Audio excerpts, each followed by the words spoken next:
You know, I think it's time to end most of the COVID-19 restrictions. I mean, we've come a long way, and yes, we still have a long way to go, but things have definitely improved, and they're improving on a daily basis. Like you can see the numbers there, right there. For Canada overall, we've had 83,621 cases. And out of those 83,000, 43,000 of those have recovered. So more than half of those cases have recovered. And for the province of Ontario, which I live in, for the Canadian province of Ontario, we've had 25,000 cases. And out of those 25,000 cases, you can see right there that 19,000 of those cases have recovered. I mean, that's more than 70% of the cases have recovered. And if you look at the little graph there, and it shows new cases reported every day since March right up until the present. Today is May 24th, or this report is showing May 23rd. But you can see it's pretty much leveled off. We have flattened the curve. I mean, I'm not saying to just remove all restrictions and throw all caution to the wind. No, I'm definitely not saying that. But what I'm saying, I think that they should allow any place, any business that's able to enforce social distancing. In other words, having people stay at least 2 meters apart or 6 feet apart should be allowed to reopen. That's right. Any business where they're able to enforce social distancing should be able to reopen. Like I think shopping malls, I think the dining areas of restaurants, I think food courts, anywhere where they're able to enforce social distancing. Like what they could do for food courts and dining rooms, and I know some parts of Canada are already doing this. I see that, for example, the Coquitlam Centre in the Vancouver area, they've just reopened up. And they've even opened their food court as well, too, including the dining area of their food court.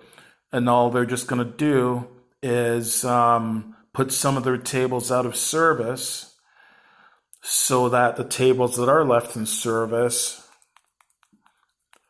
will be at least 2 meters apart. I don't see why they can't do that for the rest of Canada. And I believe the case in most of Canada too is that most of these cases are in long-term care homes.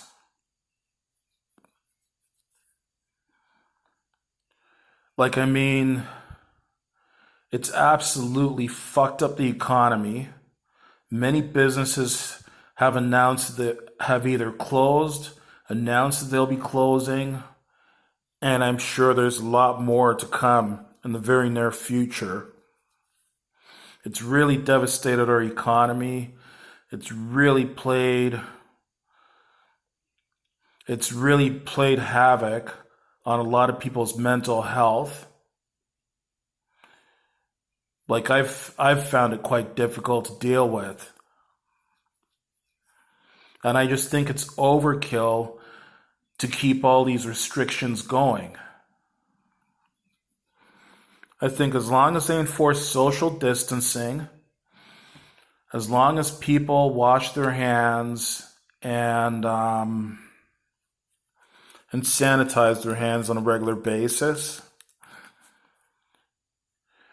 or actually in place of enforcing social distancing, maybe another thing that they could do in food courts and restaurants, if they want to be able to make as many tables available as possible, put up plexiglass barriers between the tables.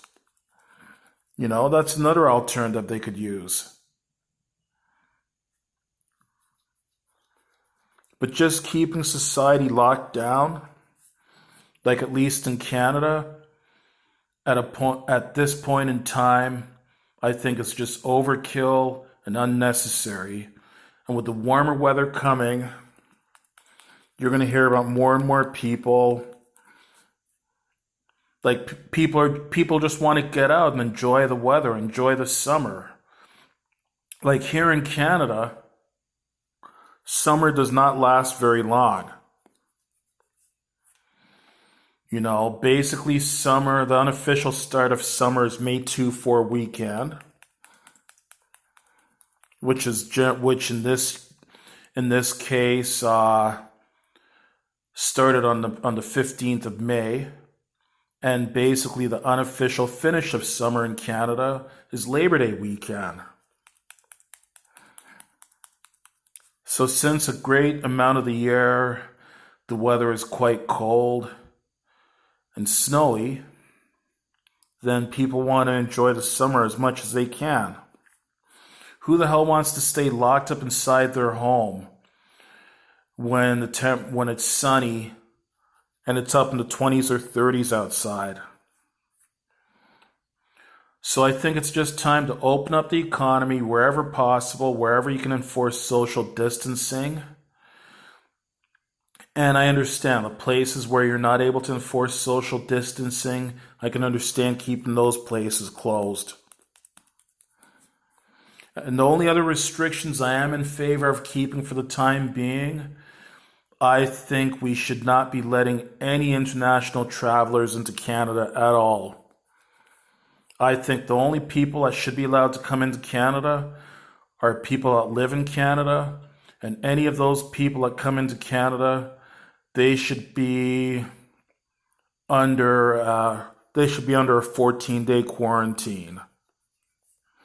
Like I'm talking about a regulated, supervised quarantine. Like I remember, I think it was back in March when the first Canadians were coming back after COVID-19 was first declared a pandemic, and during the early days of our emergency shutdown, or emergency lockdown, what they were doing was taking the first Canadians to military bases and keeping them there for 2 weeks. And at least they took care of their food and medicine, so they were taken care of. I think that's what they should do with anyone. Yeah, the only people that should be allowed to travel internationally back into Canada are people that live in Canada, and they should be kept under supervised quarantine like that. And as for, I know the US is our biggest trading partner. As for freight coming from the US, for products coming from the US, I think the way that should be handled is any truck drivers that are entering Canada from the US, they should be required to drop their trailer within 5 kilometers of the Canada-US border, or at the very, very most, maybe a maximum of 10 kilometers of the Canada-US border, drop their trailer, pick up any trailers they might be taking back to the US, and get back to the US ASAP. I mean, the US currently has 1/3 of all the COVID-19 cases in the world. They have something like they've got in excess of 1.5 million COVID-19 cases. They've got 1/3 of all the COVID-19 cases in the world. We don't need Americans coming into Canada to spread COVID-19. We don't need American truck drivers using Canadian washrooms, purchasing food and drink from Canadian establishments, using visiting Canadian customers, purchasing fuel from Canadian fuel stations. or having any other contact with Canadians. I think they should just have to drop their trailer within 5 or 10 kilometers of the Canada-US border and grab whichever trailer taken back to the US, if any, and take that trailer back to the US and leave Canada as soon as possible until the situation in the US is under control. And I don't know when that will occur.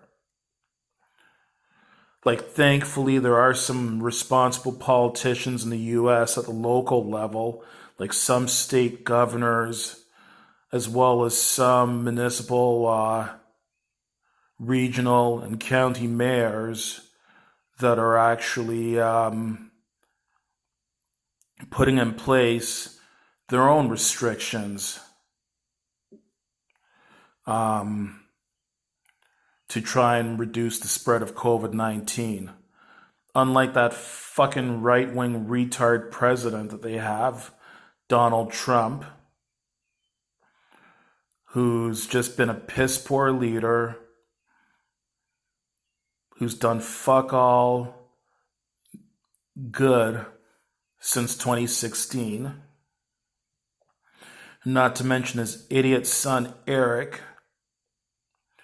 who thinks that COVID-19 was just a distraction created by the Democrats to keep the Republicans from getting reelected, or something along those lines.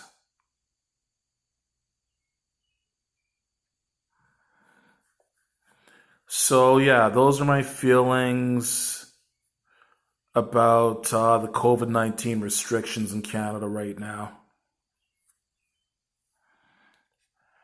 And also some more things I'd like to say related to COVID-19. I know that COVID-19 started in China. And I'm pissed off at the people in China, whoever was responsible for starting COVID-19. But that doesn't give anyone the excuse to go around saying or doing nasty things to Chinese people or people that are believed to be Chinese. There's no excuse for that kind of racism. That's just got to stop. And it's just like some other discrimination I've heard about. I've heard about some people from Alberta who have gone to BC. I've heard about cases in BC where vehicles with Alberta license plates have been getting vandalized and spat upon and getting notes on their cars telling them to go home. Who the fuck are you to be telling them to go home? They are at home. They live in Canada. They might not be from the same province as you, but they are Canadians just like you. I understand you might have negative feelings, but you know what? Keep those fucking negative feelings to yourself. Because I'm sure that most people who are sick, who have COVID-19 symptoms, I believe most people would be doing the right thing and either staying home or going to a hospital for treatment. You know, I think the majority of people would be more responsible than that. That would be a very small percentage of people who would be going out, continuing to go out while they're sick. So quit with that ignorance as well, too. We're all Canadians. You should not be going around vandalizing or spitting on people's cars or leaving nasty notes on their cars.